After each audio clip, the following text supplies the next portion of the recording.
Alright, today we're working on a 2011 Dodge Caliber. Had a little grinding noise going down the road. Looked through here, seen the brake pads were wore down pretty good. So we're going to put a set of brake pads on this thing and see if that don't take care of it. We're going to take the wheel off. I already done the lug nut just because it's so loud.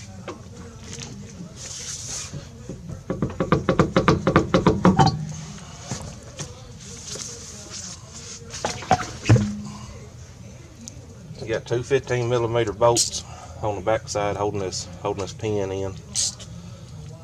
We'll get them off there.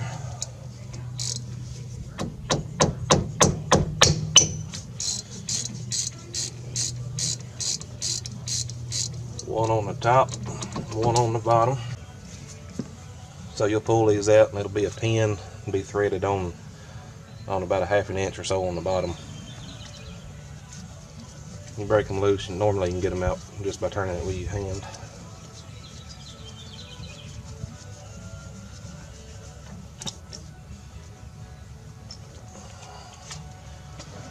A little trick: take you a pry bar and stick in this groove right here, and just kind of pull back to you.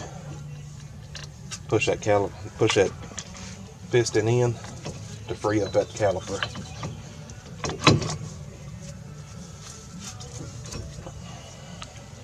Two brake pads.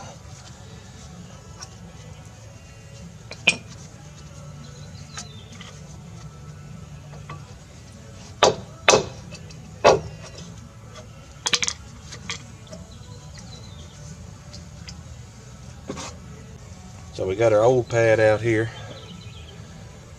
You can see the difference there between the thickness. So that's definitely our problem. On these old brake pads, of course this one's missing. It's got a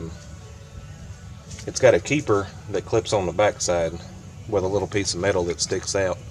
And when the brake pad get down so far, you'll hear that metal start rubbing the rotor. And it's what's squeaking, it'll tell you, pretty much you need a new set of pads put on.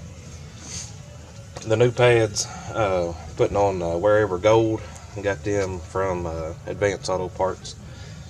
They come with new clips. You can or can't change them, it's up to you. Of course, if one's broke, I'd change it out, but these two look pretty good. They're still solid. So we're just going to leave them in there right now. Put our new pads on, and they just slide in the grooves. So on these keepers, they'll come separate in your little kit, but you take on the top of your brake pad in the back, it goes on the rotor like that, but you'll take that pin and clip it on the side. Make sure the big part is in the back, and after it clips on, it'll look something like that. What that does, you can see, I don't know if you can see it there, but that sticks out just a little bit past the metal on the brake pad. Then after your pad wears down so far, your rotor will hit that, and that's what makes you squeak.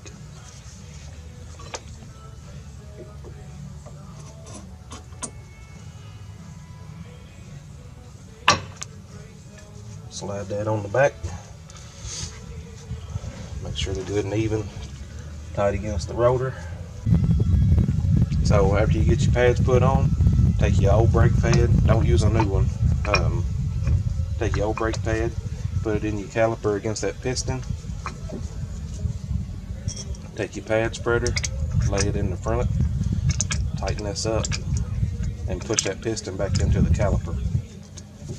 And that'll give you some room to get it put on your new brake pads, because they're thicker than the old ones.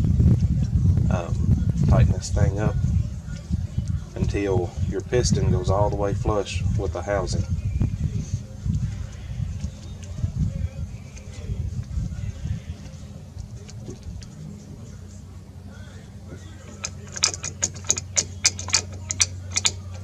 Loosen that up, take it back off, take your old pad. I don't know if you can see it, but see that mark that it left in that old pad?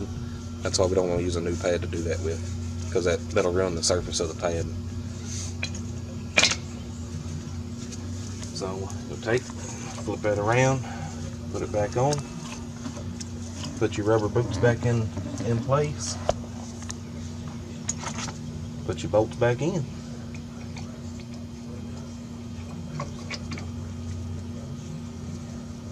So you get them in there finger tight.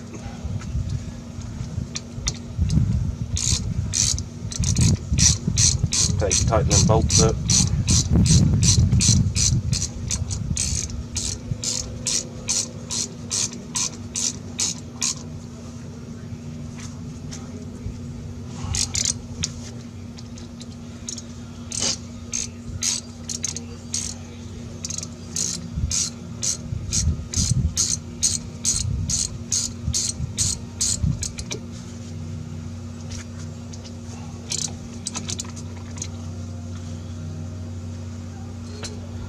Of course, your caliper is going to be a little loose, but that'll fix itself once you get in the car.